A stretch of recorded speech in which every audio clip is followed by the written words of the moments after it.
So I almost forgot. Thank you. AKA Sun. We're very clever with our acronym. This is the Indiana Solar Action Team, or SAT, monthly meeting. I'm Christopher Norick. He, him, I'm the Indiana Program Associate, and I am located down in Evansville. Helping out tonight, we have two more Sun staff. Brian Flory, our Northern Indiana organizer up in Fort Wayne, and Morgan Byrne, Senior Community Impact Specialist for the four-state Heartland region. I was just tested about which four states that was, and I got them right. So I think I got to keep my job. If this is your first SAT meeting, Sun is a national nonprofit organization that helps people go solar, join together, and fight for their energy rights. These SAT meetings are one way that we join together and learn about policy issues affecting solar owners and discover ways to advocate for improvement. And since this is a Zoom meeting, we have to have a bit of housekeeping. Please take a moment to review our community norms. I think Brian will probably paste those in the chat. The main one being please remain on mute to help cut down on interruptions. We do have quite a bit to cover tonight. We do have two guest speakers, but we have allocated some time at the very end for Q&A. So you can either put those in the chat and we can capture those for later on, or if you want to wait to the end and raise your hand, I'll call on you and you can ask your question in person. And if you've seen, the recording is active, and we will send out a follow-up email with that recording, some additional resources. If you want to go back and catch something you missed, that will be your chance. So with all of that out of the way, I am absolutely delighted to introduce our two guest speakers. I consider them experts in their field with decades, I don't know, too explicit, decades of combined experience. They're going to discuss electric utility integrated resource plans, aka IRP, and how you can not only participate, but also influence the investment decisions of your electric utility. One of those decisions that we at Sun, and hopefully all of you, are advocating for is to allow distributed energy resources such as rooftop solar and home battery storage to be factored into those plans. Oh, that was a lot. Our two guest speakers tonight are Kerwin Olson, the Executive Director at Citizens Action Coalition, Indiana's oldest and largest consumer and environmental advocacy organization, celebrating their 50th year. Started back in 1974. I think that's pretty impressive. He was named the Executive Director in 2011 after previously serving as Program Director, Public Outreach Liaison, Phone Canvas Director, and he is CAC's Chief Public Policy Spokesperson and CAC's primary lobbyist at the Indiana State House, which we commend him for. Kerwin will get us started, and following Kerwin will be Will Kenworthy, who is the Midwest Regulatory Director for Vote Solar.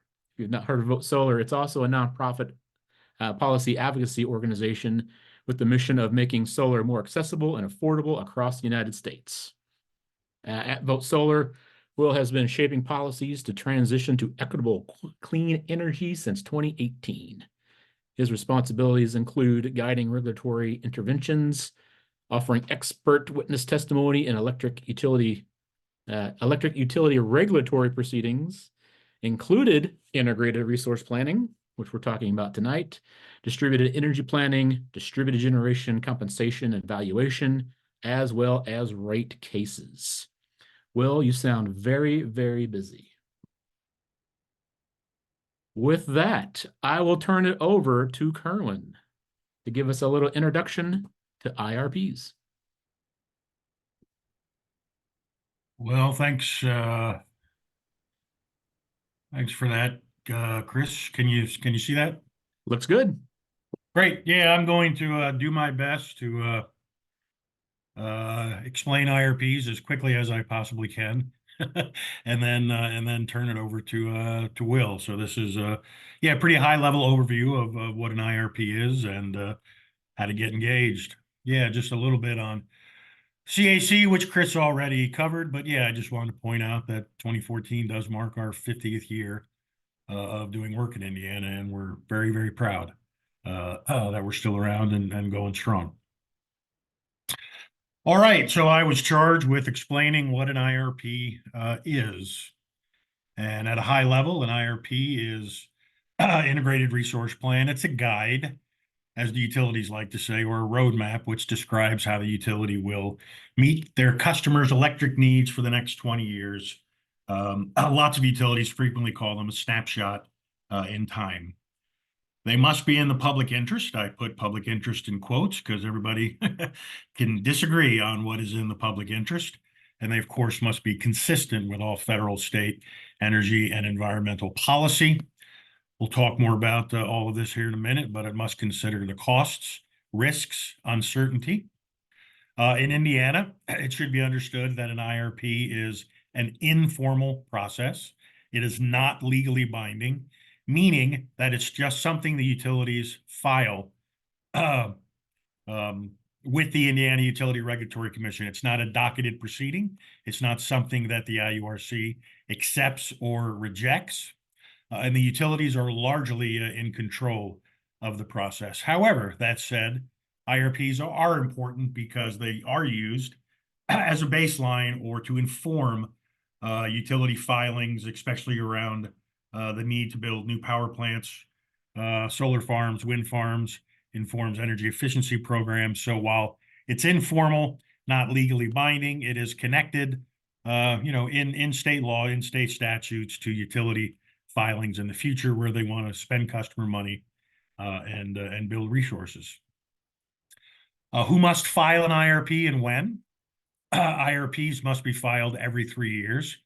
For those interested in getting into the weeds, it's IURC Rule 170, Indiana Code 4-7, Guidelines for IRP by an electric utility. And who's required to file them? Well, all electric utilities in the state are required to file them. That includes the 5 investor-owned electric utilities that everybody's familiar with, which with the investor-owned utilities, it does require a public stakeholder process, which we'll talk about here in a minute.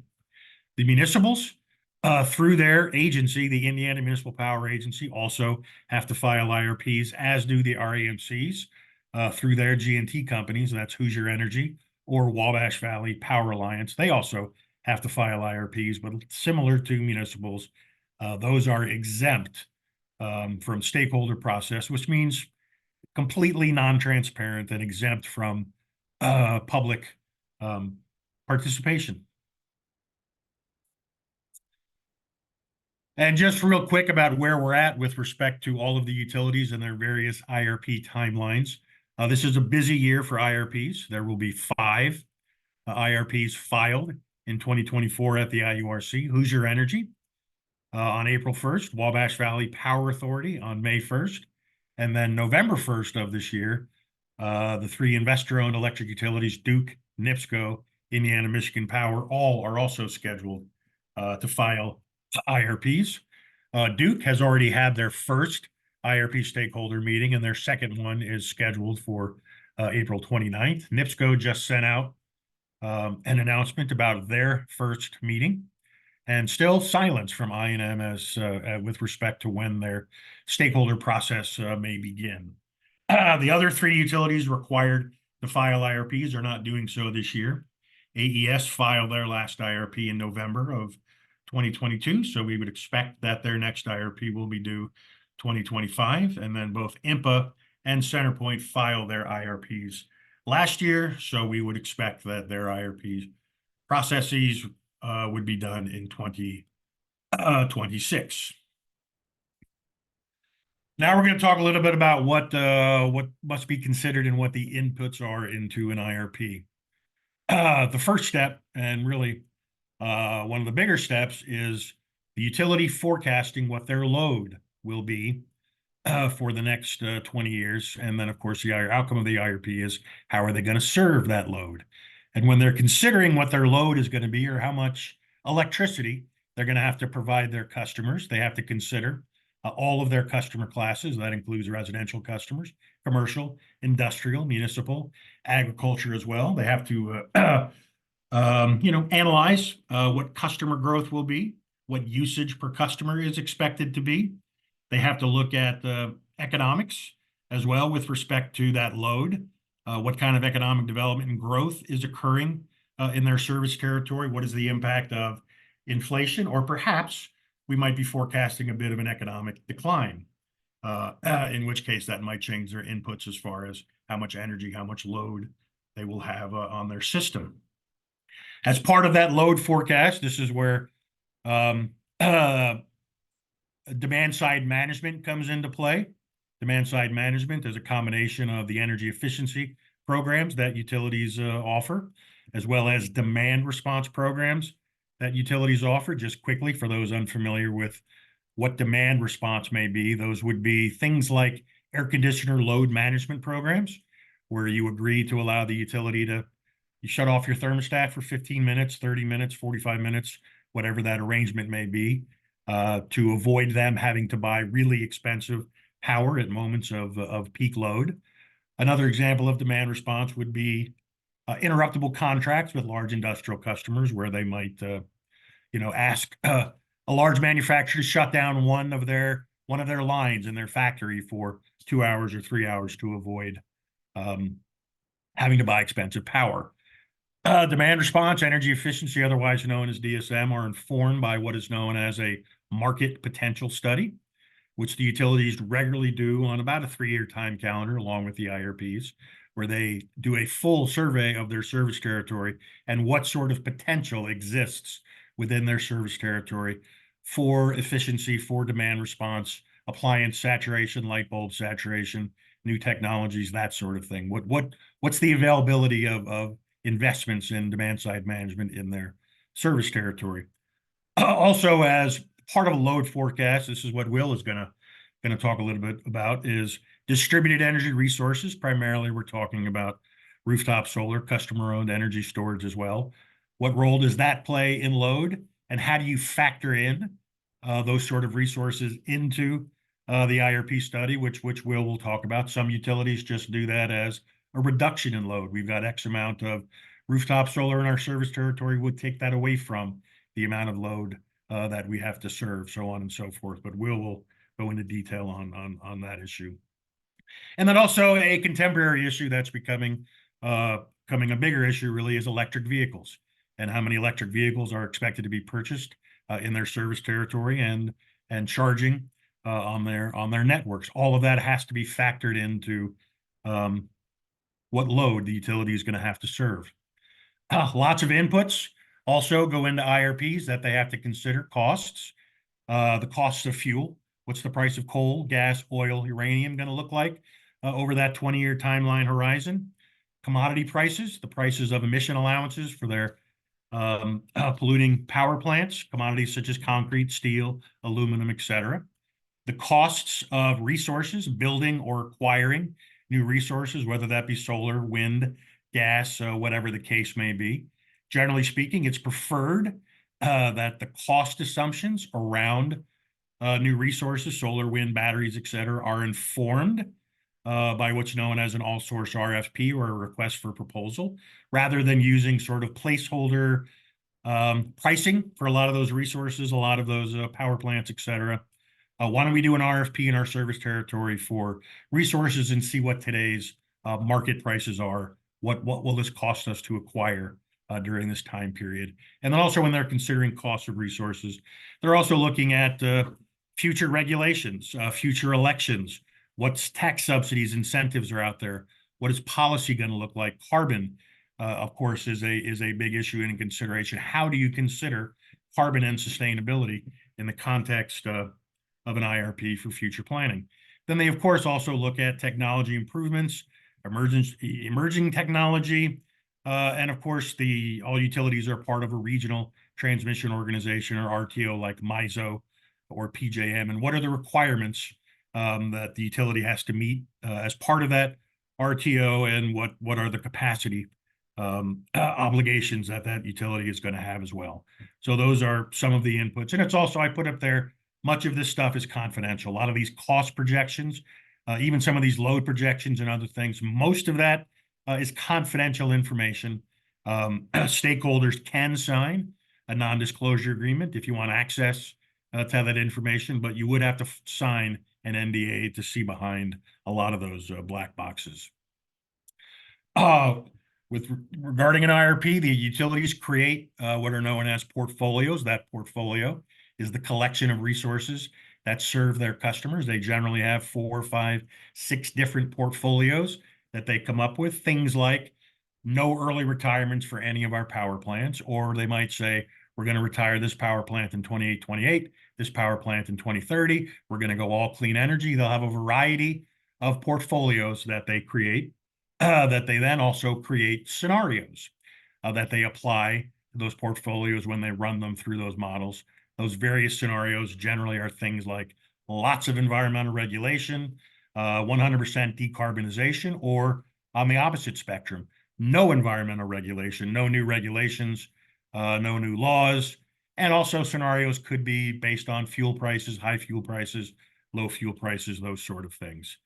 And then they will also have sensitivities that they will apply to those portfolios and those scenarios as well. A sensitivity, of course, only changes one assumption.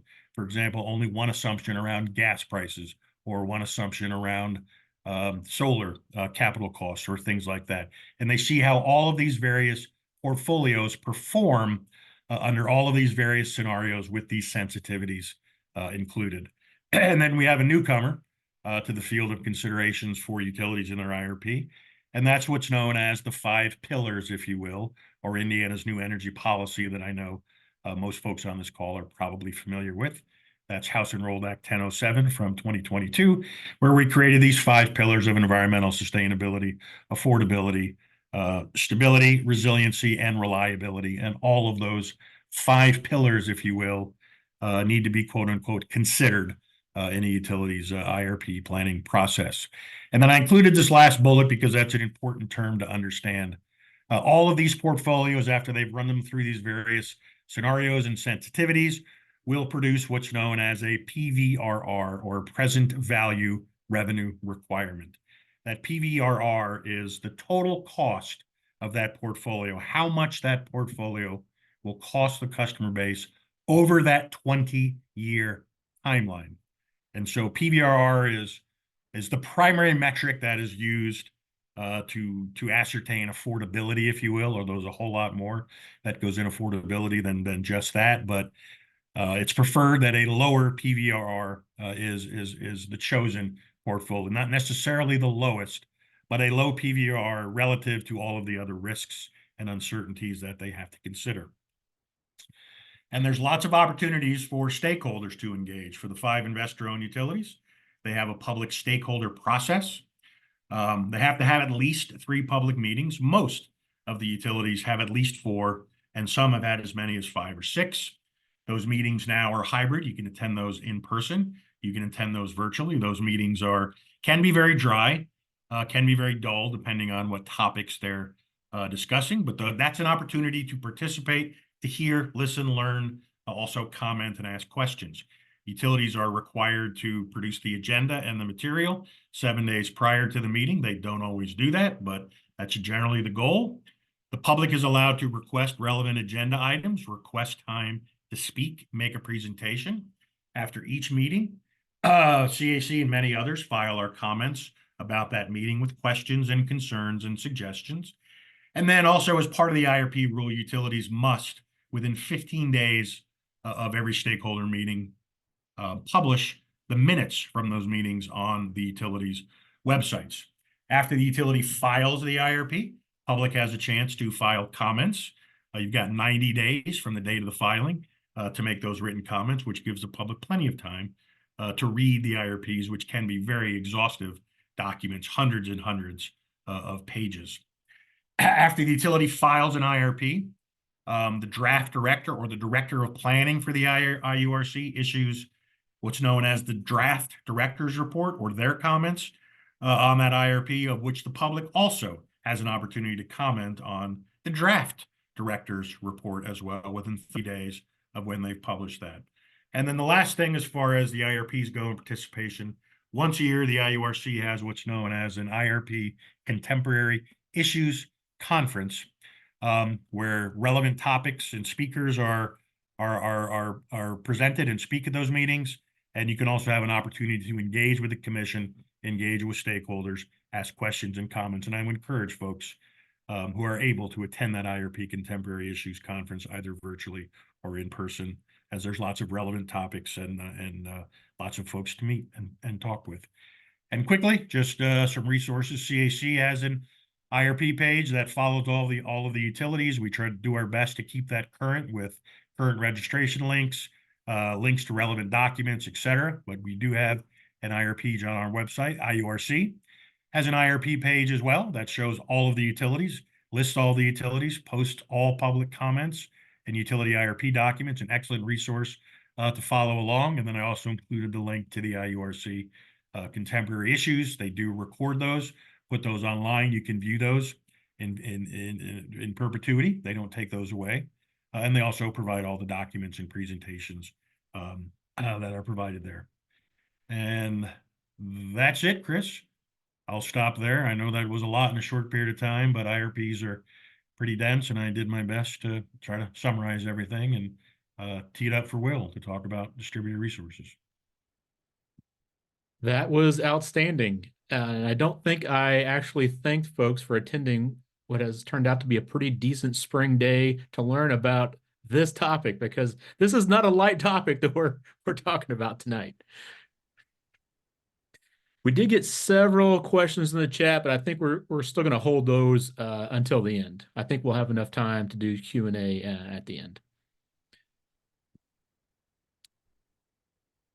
All right. With that, Will, please take it away. Sure. Thanks, Chris. And thanks, Kerwin, for teeing this up. That makes my job a lot easier to talk about the narrower topic that I'm going to talk about. Again, my name's Will Kenworthy. I'm with Vote Solar, and as Chris mentioned at the beginning, we're also a nonprofit advocacy organization based in Oakland, but I'm part of the Midwest regional team based in Chicago, and I do a lot of work in Michigan, Minnesota, Illinois, and increasingly Indiana and Wisconsin. And my role is I work exclusively on the regulatory side, and we intervene in utility cases around the region, trying to advance clean energy, equitable clean energy. And a lot of that is rooftop solar. And I spend a lot of time on like rooftop solar compensation around the region, but also spend a lot of time working on the bigger energy supply issues that get implicated in energy integrated resource plans. So I too have a couple of slides and I'm going to share, and I think we're good. I assume we did try this before. We're good. So Kerwin sort of introduced the problem, but I put this problem statement right up front. And what I'm going to talk about is how utilities treat distributed generation in integrated resource plans. And the problem is, or it has been since the beginning of integrated resource planning back in the 70s, I think, as I recall, is that utilities always treat distributed generation as something that happens to them rather than something they can do something about and take advantage of for their benefit of their customers and for the benefit of the whole grid. And the modeling that Kerwin was talking about is called capacity expansion modeling.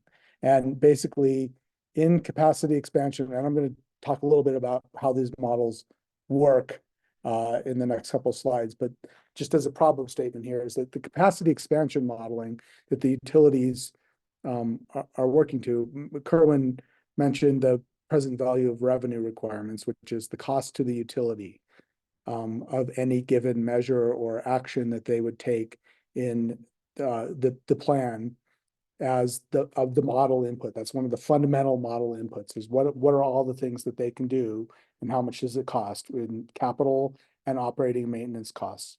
And they put that in. But with distributed generation, as we all know, right, especially rooftop behind the meter distributed generation, the cost of the investment are primarily borne by the host customer. And so historically, conventionally, the way that utilities have always done this, and Kerwin alluded to it, was that they just took their top level load and then they subtracted what the distributed generation was going to do. And then they took this, what's called net load, and then the utility model, the computer program that is doing the optimization program, would then solve for the net load rather than the load with before the distributed generations included. So what we've done in the last couple of years, and I'll talk a little bit about the success we've had in other states in applying this model, is that we're trying to create a resource plan where distributed generation can be used as a tool by the utility. One of the many things that's available to them: build more gas, build new coal, retire gas, build new wind, build utility scale. The same way that all of those tools in the tool chest are available to them, distributed generation should be one of those opportunities. And so this is just getting a little bit more into this, and Kerwin described this a little bit better, but basically you're taking in this orange, I don't know if you can see my cursor or not, but this orange box there, it includes all the different resources that are available to them, and they essentially create resources, an individual resource that describes the characteristics and the costs of each thing. So starting with let's take a gas combustion turbine. And how much is that going to cost them to build it? How long is it going to take them to build it? What is the fuel and operating O&M costs that are going to would pertain to that, depending on how much they operate it. And you offer that to the model. You say, okay, model, you're trying to solve for this much load at 12 p.m. on, December 3rd, 2040, right? These models usually go out either 15 or 20 years, depending on the state.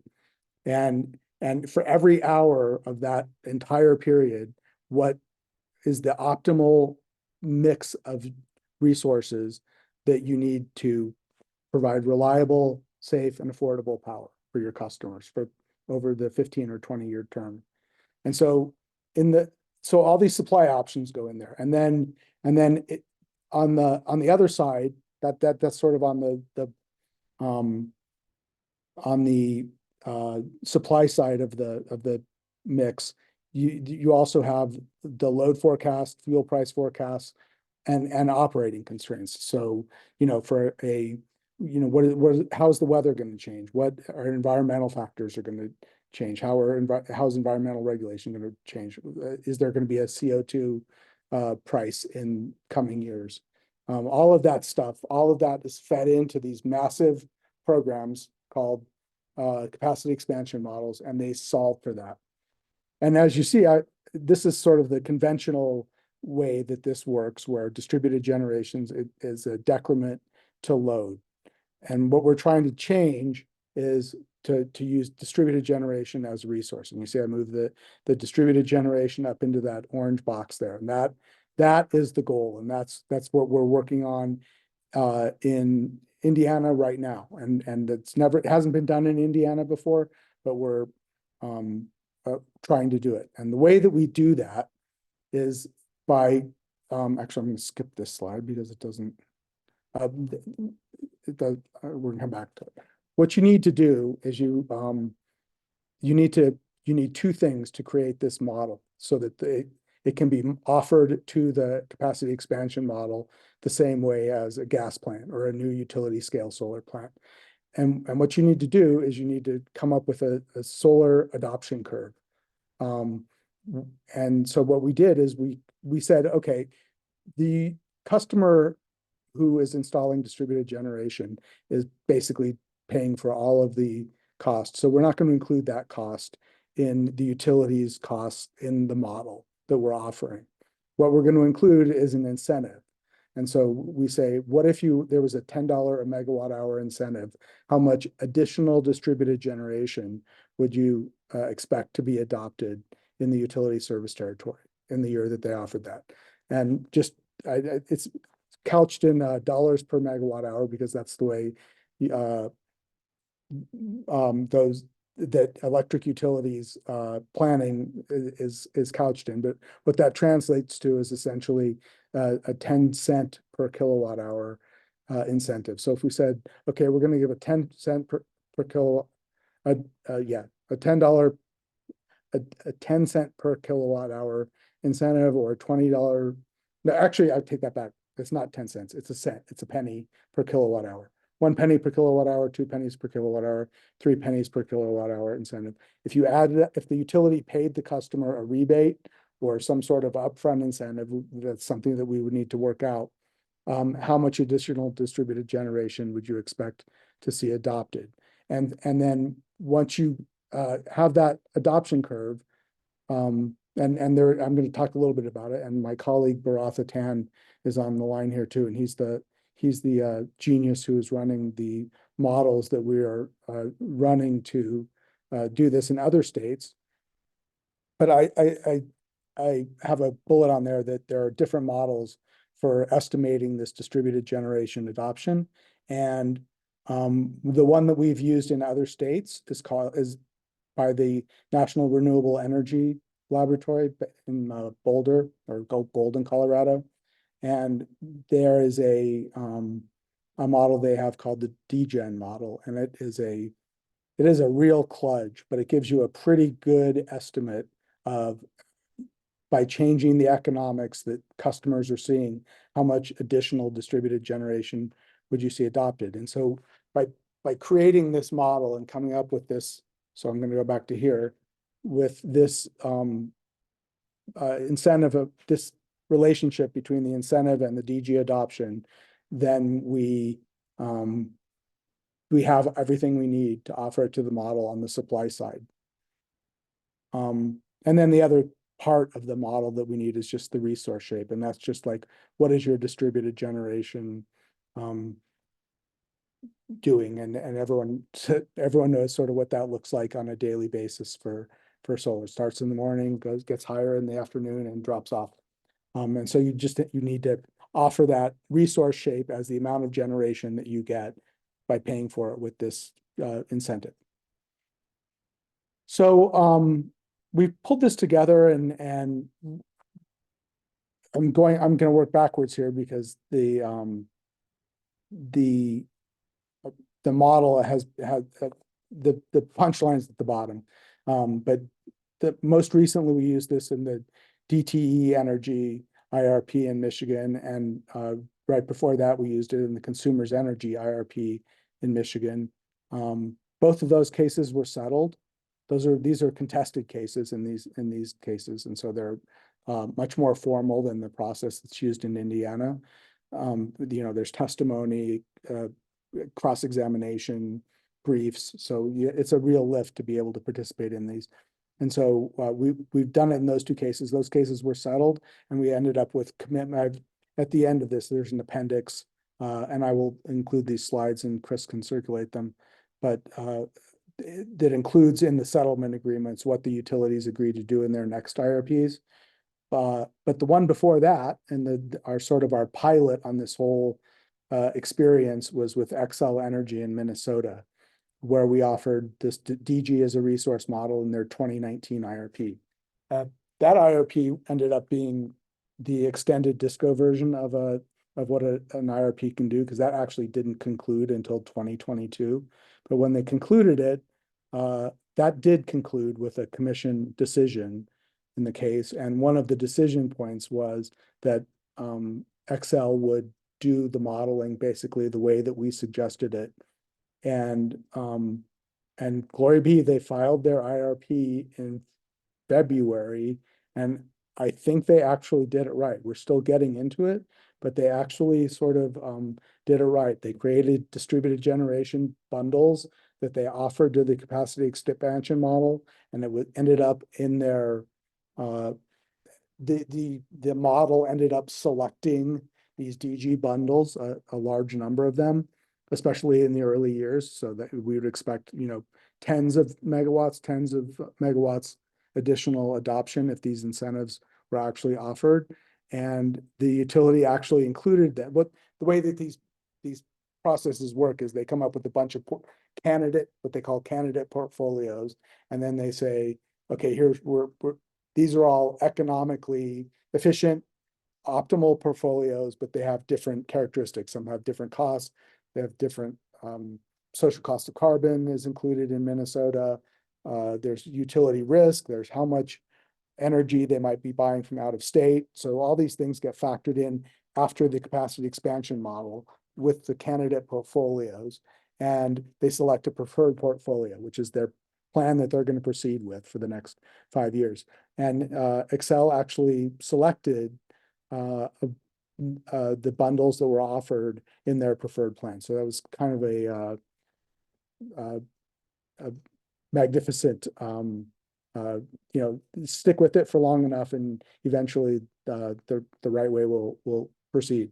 So, and the reason we're talking about this here is because in their going into these IRPs cycle for 2024, CAC, we've been working with CAC on IRPs for a couple of years, but the partially, because of our advocacy in cooperation with CAC, they have agreed to Duke, NIPSCO, and I think INM, although they're being kind of weird right now,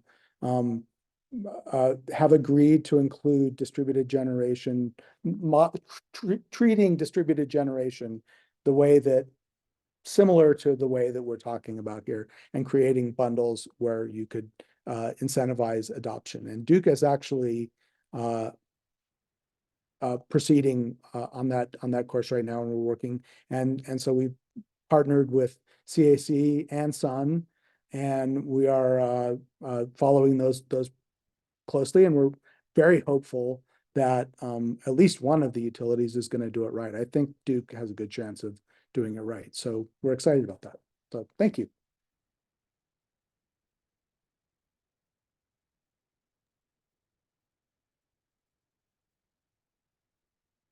Thank you, Thank Will. you. Thank you, Kerwin. And we had some questions that came into the chat. I'm going to start off by just naming those, but then if anyone has a question that they want to speak out loud, they're welcome to do that. You can, after I go through the ones from the chat, you can go down to the bottom of your menu, which is the reactions button, and you click on the reactions button, and you'll see there the raise hand feature. And you see my hand going up there, and then I just lowered it there. So when you're done, you do that. And so I want to start off. The first question is for Kerwin, and it was kind of a tag team question. Christopher asked, and then Laura Arnold offered some additional information. But the question was that Christopher noticed that IMPA is accepting public comment on their IRP, and Laura noted that RMCs and IMPA do have stakeholder meetings, but not with their customers. They define stakeholders differently than we would. Kerwin, can you speak a little bit to that dynamic between IMPA and RMCs versus the IOUs? Well, the difference is that they are not required to have the sort of robust public stakeholder process that the investor-owned utilities also have to have pursuant to the IURC rules. I'm not aware of Hoosier Energy, Wabash Valley, or IMPA ever meaningfully engaging anybody on their IRPs. Matter of fact, I have seen a few of them tell a few stakeholders that no, they won't meet with them. I won't name names or anything, but so they're just not required to have that same sort of process, but they are subject to comments at the IURC after they file their IRPs. The public and stakeholders can file comments on those IRPs. But those IRPs, unless Laura knows something I don't know, are generally closed to the public, and there's no publicly noticed meetings where stakeholders can go. And I know people have reached out. Organizations, associations have reached out to a few of those entities. Sometimes they're willing to have a conversation, and sometimes they're not. So they're just not required to do it. They're unregulated utilities, so they're not subject to the same type of jurisdiction that the investor-owns are. Thanks, Kerwin. Laura, did you have something you wanted to add to what Kerwin was saying? Yeah, when I've had conversations with them, that, for example, with the RMCs, is that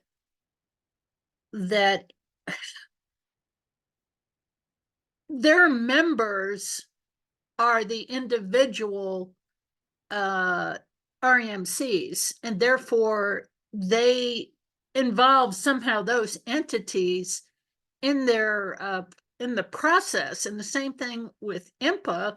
IMPA does not believe that it's the people they have to respond to are the customers of the municipal electrics, but to the owners of those municipal electrics. Okay, so they have some sort of process, and you're right, we just don't get invited as customers. Now, so that is the information that I've received in the past. And I can speak to a little bit of that, Chris, because I am a customer of an REMC since I'm with Hendricks Power Cooperative. While Hendricks Power Cooperative may be having conversations with Hoosier Energy, I can speak with authority that their actual customers of Hendricks Power Cooperative are not having conversations with Hoosier Energy. Or Wabash I Valley would Power agree Company. with that, Kerwin. They just define the process differently. Okay. Yeah, a little bit of a hierarchy issue. So yeah, thank you for Yeah. that. That makes sense. Yeah, so the next question that's in the chat comes from Joey, who asks a question I think is a very reasonable and logical question. He says, I've always wondered the usefulness of utilities creating a 20-year plan every 3 years. Isn't that hard for utility to do? It seems like a lot of extra work / overlap as you're looking at the same year multiple times. For example, an IRP filed in 2024 looking to file in 2044, the year 2044 would be looked at in 2024, 27, 30, 33, etc. And it just seems like a lot of extra work. Do either of you want to respond to that, Kerwin or Will? Yeah, go ahead, Will. I'll go after you. Sure.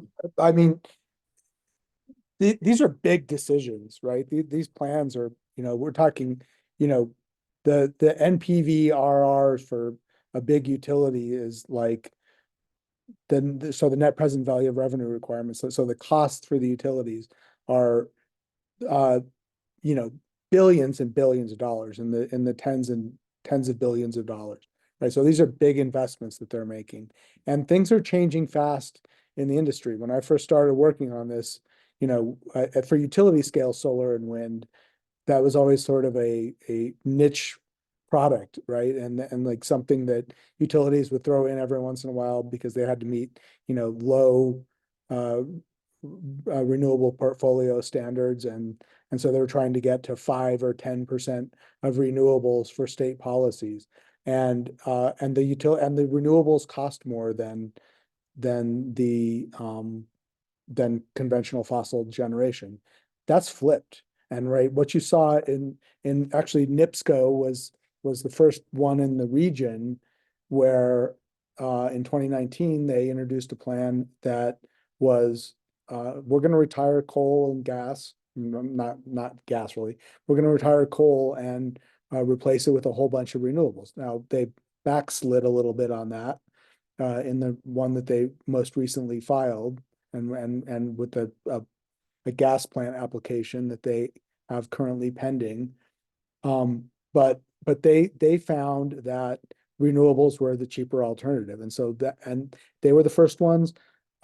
Consumers Energy in Michigan quickly followed suit. I would say that other utilities in the region have followed suit. And so given how fast things are changing, I think it's appropriate that the utilities are doing this work every couple of years. It is a big lift. There is no doubt about that. And the utility resource planning departments are staffed with a number of people, and the software model that we're talking about using in a lot of these places can cost our license for that is like $25,000 a year or something. And so it's a big lift, but it's important because as the market's changing, as the market's evolving, if we want to take advantage of the clean energy opportunities that are out there, you need to constantly reevaluate. Yeah, and I was gonna say a lot of that same stuff, Will. I think Joey, I think the utilities should always be in a constant state of planning, considering the change in technology, the change in prices, considering their legal obligation to provide affordable, reliable service 365, 24/7. They confiscate billions and billions and billions of dollars from Hoosier ratepayers on an annual basis. They should be in a constant state of planning. And furthermore, to Will's point, we can look at the NIPSCO example, 2016 IRP. They were going to build a new baseload gas power plant and continue to run their coal plants.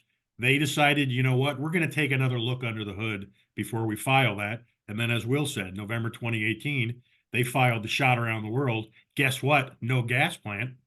We're going all solar. We're going all wind. We're going all storage. Look at CenterPoint Energy. They had a horrifically bad IRP in 2016 that was used to quote unquote inform their $1 billion plus massive baseload gas power plant that they were going to construct and build. And guess what? The commission said, no, your IRP was junk. Do it again. And when they did again, guess what? They're building smaller combustion turbines, and the company's going to be almost exclusively renewable energy come 2035 or so. So I would just say that constantly being in a state of planning is incredibly important, especially when you look at commodity prices, resource prices, significant escalation or decline in the price of solar and wind over the last decade, not to mention improvements in building envelope technology, appliances, codes, all sorts of things. Utilities should constantly be evaluating and analyzing the significant amount of resource. Public utility is no different than government. The state of Indiana looks under the hood every 2 years and redoes their budget. Guess what? The IURC oversees more dollars than the Indiana General Assembly does in sales tax. So I would hope that those entities, those monopolies, confiscating public dollars are in a constant state of planning, looking at the most cost-effective, most efficient, and cleanest way to continue to deliver service to their customers. And one other thing I would just add that I was thinking as you were talking, Kerwin, is that not only is the cadence of how often they do these important, 3 years, 5 years, some places it's 5 years, whatever, but 3 years is a reasonable cadence. But the flip side of that is what's the horizon? Like, what is the term of the planning? Because for clean energy, especially, right, which is very capital intensive thing, like you need to have that 15 or 20 year horizon in order to fully take into account all of the benefits of that upfront capital investment. I had someone say to me one time that an investment in solar energy is the same as pre-purchasing 20 years of electricity, right? Because there's essentially no operating costs, and that whether that's rooftop or utility scale, the same thing holds true. And if you're just looking at how much does it cost to build a megawatt of solar versus a megawatt of gas combustion turbine, it's a lot cheaper to build the gas combustion turbine, but you got to keep buying fuel for that thing for 20 years, and the utility is going to want to amortize that over 20 years, and so they're going to want to recover that investment too. So yeah, the 15 or 20 year time horizon is incredibly important achieving the transition that we're trying to achieve. Thank you both. We have a few more questions actually populated into the chat, and I think several of them have a fairly similar vein to them. One of the questions specifically for Will is from Laura. Are the utilities in any other state that you and Vote Solar are working with, are you considering virtual power plants or VPPs as part of the conversation? There's a lot of talk about it. We haven't had much success with it in the Midwest, but stay tuned to Illinois. I think there's going to be VPP program coming out of the current grid plan rate cases that we've got going on there. And there's DTE just filed a case with a storage pilot that they're talking about that we may be able to get some VPP like things going on there too. But it's nothing like what's going on in the Northeast and Massachusetts with the Connected Solutions program. I talk a lot about it, but haven't made much progress on it yet. Thank you. There was a question also. Well, actually, I'm going to tie these two together. One, you had mentioned in your presentation, Will, about DG bundles. Can you explain that a little bit more? And then there was another question from David who asks about Minnesota's community solar provisions and how that may play into the Xcel Energy IRP process. Is community solar having a process? So I'm going to put those two questions kind of to you at the same time. So the DG bundles is just the, that resource that is offered. So the $10 per megawatt hour resource gets you 50 megawatts of, I'm making these numbers up because they're different in every utility in every state. So you have to calculate them all differently. But so you're saying, okay, we're offering $10 for $10 a megawatt incentive or cost, you get 20 additional megawatts of distributed generation, and at $20 incentive level, you get 40 megawatts of additional adoption. So that's just what I mean by the bundles. It's just at the different incentive levels, how much additional adoption do you get?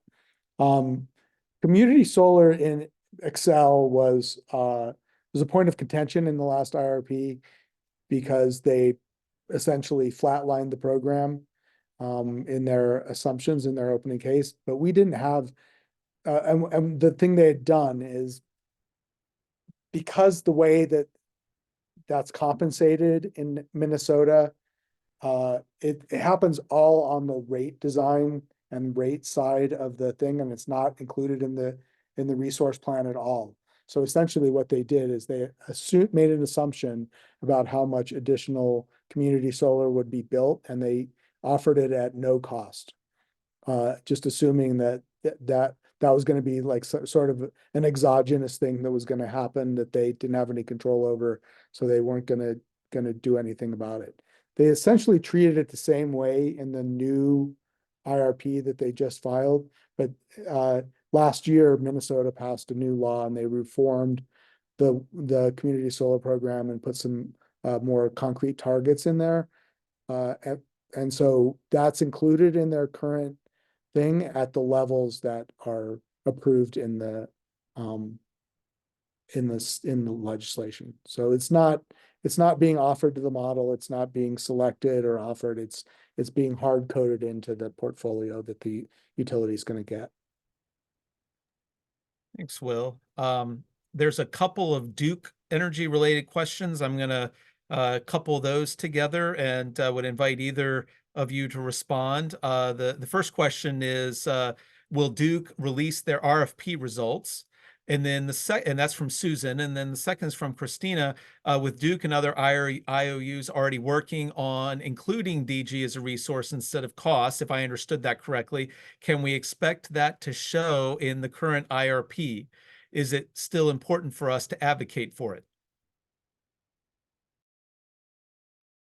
Go ahead, Kerwin.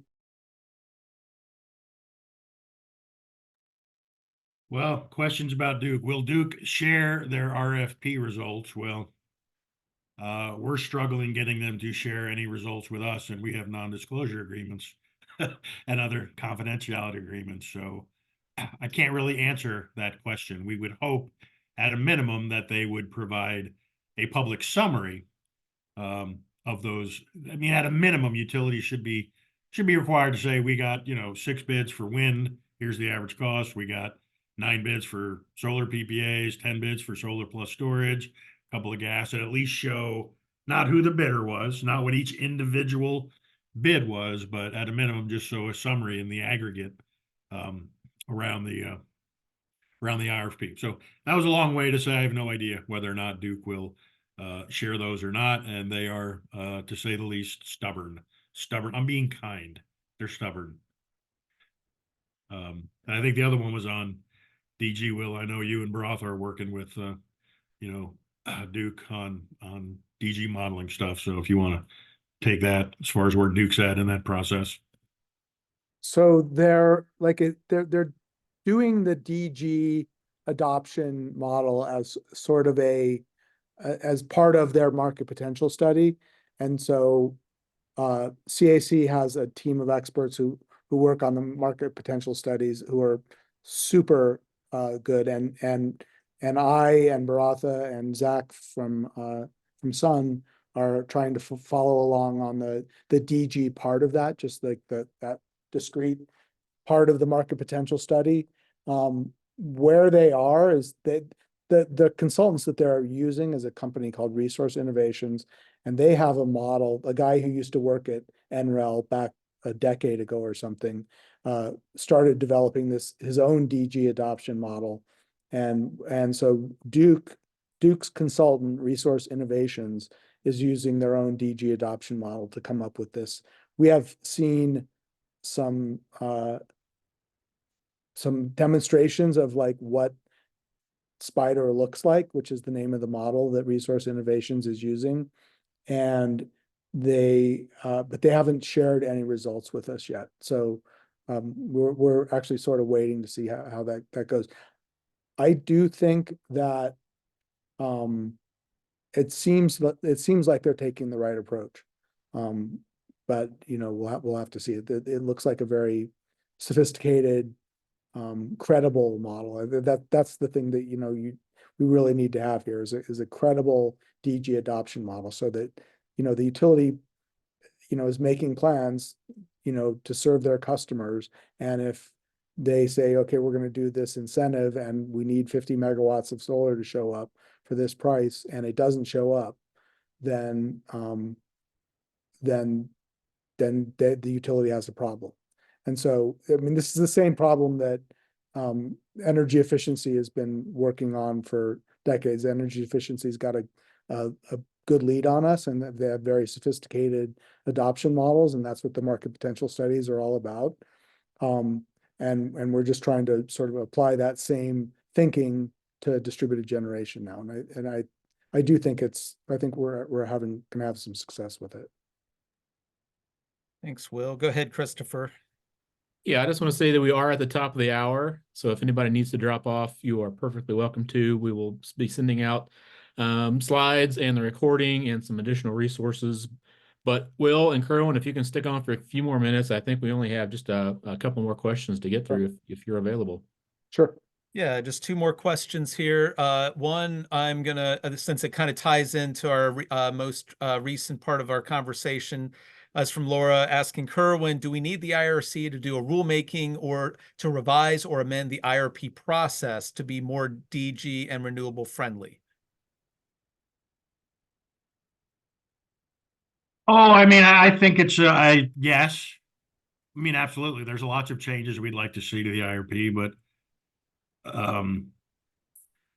Will made me reflect, and sorry, my head always goes to the State House and the horrible policy that's been coming out of that place for a number of years now. But thinking energy efficiency and DG are a lot of similarities between the two in the context of an IRP. And everybody might remember Energizing Indiana and our very strong energy efficiency resource standard. It was very easy to include energy efficiency in an IRP with that mandate with those goals in place because the utilities were required to invest in a certain level of energy efficiency. So there was no haggling necessarily about what do we put into the IRP. And when I say that, I mean, well, if we offer $300 rebate on this furnace and $500 rebate on that, how many people will buy them, et cetera, et cetera. It's not subject. Same thing with DG is, boy, wouldn't it be nice to have net metering back? You know, then we don't need to worry about trying to model these utility programs you know, into an IRP. Just give us net metering back. We'll take that instead of an IURC rule on DG, Laura Arnold. But you know, yeah, it's a challenge with efficiency and distributed generation. And I think there's one common thread here, and that's the utilities don't like either, and that's why they are so complicated. Thanks, Kerwin. I don't know if you noticed Joey's head was nodding so vociferously. I could feel the breeze from it all the way up here in Fort Wayne. The last question that was posted in the chat for tonight comes from James, and it's an interesting one that I haven't thought about. So hopefully you all will find it that way as well. How's the Inflation Reduction Act, and particularly the electrification rebates and incentives, impacted any IRP forecasts? Have you heard of any conversations around those lines at all? Well, I mean, it's having an impact on supply side resources in the context of you know, the tax incentives available to large scale wind, large scale solar, and other things. Hasn't come into play much yet on the residential commercial side with respect to the home energy rebates. We're not sure what that program is going to look like, but those are things they have to consider. They have to consider when they're evaluating the costs and the impacts.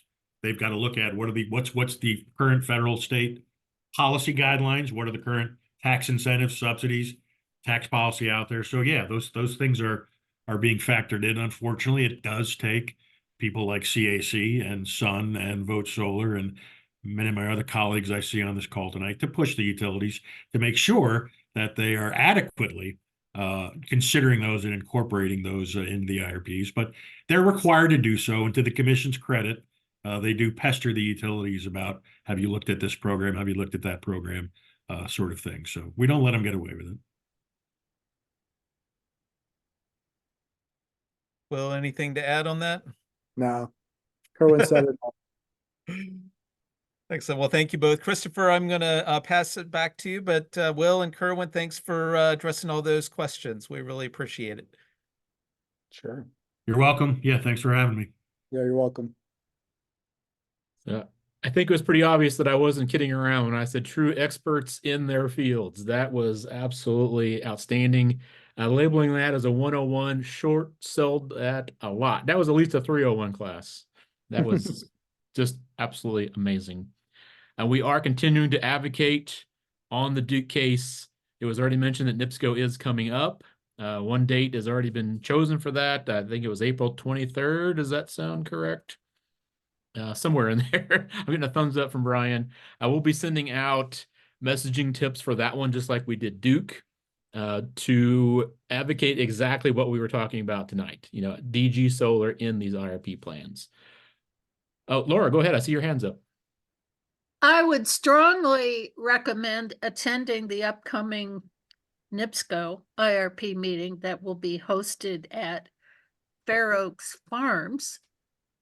Anybody who attends that meeting will get some wonderful food paid for by NIPSCO to everyone who attends, if the past meetings at Fair Oaks are any indication. Anyhow, it's a very nice environment, and I would highly recommend attending if people can get there. I would second that. I have not seen their virtual options for that announced yet, only the in-person meeting. So we'll definitely get that out to the Solar Action Team mailing list. I did notice they have EV charging at Fair Oaks, Tesla, and maybe regular level 2, maybe. I'm not quite sure, but at least the Tesla charger. Yeah, I was going to add to that, Chris, and just say NIPSCO NIPSCO by far has the best food and the best bling when you go to their meetings. I don't know why, but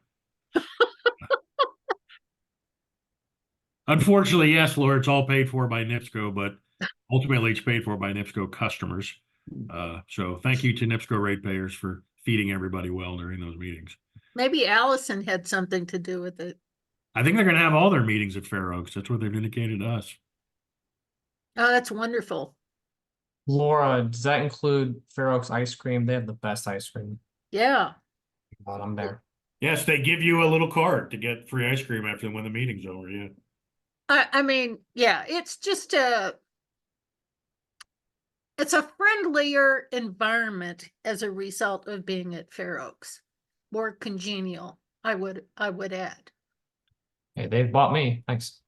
You mean you don't like the environment at AES and Center Point with the metal detectors and the police presence and all that stuff? Oh, Lord. Yeah, don't get me started. All right, any other final thoughts, you all? And again, thank you all for attending this nice spring day in Indiana to learn all about IRPs and the wonky world that we all live in and can influence. I think that was the most important part we did not push on. This is a stakeholder process, and we're going to do everything we can to advocate for more DG. All right, we're going to close it out. Thank you all. Have a good evening. Thanks. Good night.